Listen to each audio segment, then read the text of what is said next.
வணக்கம். பாம்பு கோவில் சந்தை, அதாவது புளியங்குடி அருகில் இருக்கிற பாம்பு கோவில் சந்தை அருகில சில பிரம்மஸ்ரீ சேதுராமலிங்க சுவாமிகளுடைய ஜீவசமாதி இதை பார்க்குறோம்.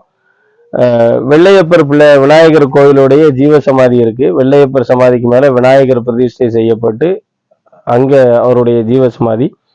அது பக்கத்திலே சுவாமி மாதவானந்தா அவங்களுடைய ஜீவசமாதி. அதுக்கு அடுத்தாப்புல பாத்தீங்கன்னா ஸ்ரீ பழனிவேல் குமார சுவாமிகள் ஜீவசமாதி இருக்கு. இந்த ஜீவசமாதிக்கு அடுத்தாப்புல நம்ம பார்க்கறது வந்து பாத்தீங்கன்னா சுவாமி பிரம்மஸ்ரீ சேதுராமலிங்க சுவாமிகள், சுவாமி சிவானந்த பரமஹம்சர் கொள்கையில வந்த சுவாமி, மிகப்பெரிய தவயோகிங்க. இவங்களுடைய தவ ஆற்றல் பெரும் ஆற்றல், பேராற்றல் தான் சொல்லணும். இந்த பிரபஞ்சத்துல இருக்கக்கூடிய ஏற்றத்தாழ்வு நிகழ்வு எல்லாம் செய்யக்கூடிய அளவுக்கு ஆற்றல் படைச்சவங்க சுவாமி.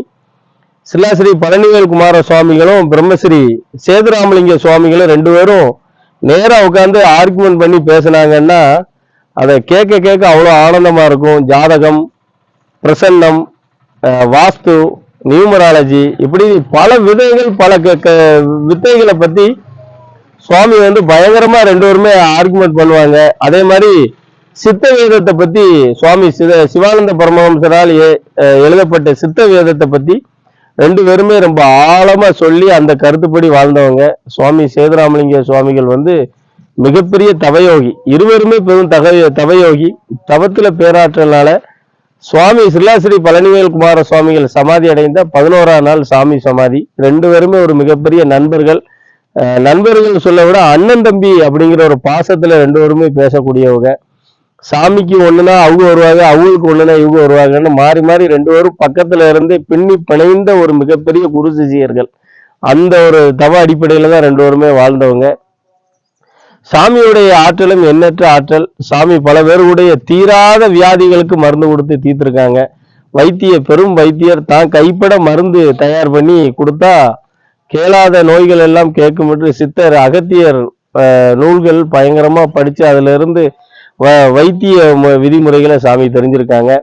சாமியும் மிகப்பெரிய ஒரு முன்னாடி வந்து பயங்கரமா ஜாதகம் ஜோதிடம்லாம் பார்த்தவங்க தான்.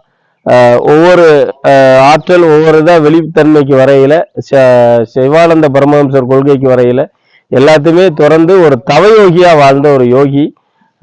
பழனிவேல் குமார சுவாமிகளும் இருவருமே ஒரு மிகப்பெரிய தவயோகிகள் வாழ்ந்த இடம். இந்த இடங்கள்ல இந்த இரண்டு சமாதிகள் மிக பேராற்றல் உடையதாக இருக்கு. சுவாமி வந்து பாத்தீங்கன்னா தலவாய்புரம், அதாவது வாசுதேவநல்லூர் பக்கத்துல இருக்கிற தலவாய்புரத்துல பிறந்து கடைசியா தென்காசியில வச்சு இருப்பிடத்துல இருந்து இங்க வந்து கரெக்டா சமாதி ஆனாங்க. சாமியும் தன்னுடைய சமாதி நிலையம் முன்கூட்டியே தெரிந்து சொன்ன ஒரு சுவாமி தான் இவங்களும். ஒரு மிகப்பெரிய தவயோகிய சுவாமி. சுவாமி கிட்ட வந்து பக்தர்கள் என்ன வேண்டி என்ன பண்றதா என்ன சுவாமிகிட்ட வந்து நீங்க இங்க உட்காந்து தவம் பண்ணாலே போதும், நம்மளுடைய கஷ்டங்கரைகள் அப்படியே மறைஞ்சு போயிடும். அந்த அளவுக்கு சாமி ஒரு நோய்வாய்ப்பட்டிருக்கோம் அப்படின்னா அதுக்கு சரியான மருந்து வேணும் அப்படின்னா சாமி அருகில இருந்து தவம் செஞ்சா போதும். அந்த சரியான மருந்து கிடைக்கிற அளவுக்கு நமக்கு ரூட்டு கிடைக்கும். நன்றி, வணக்கம்.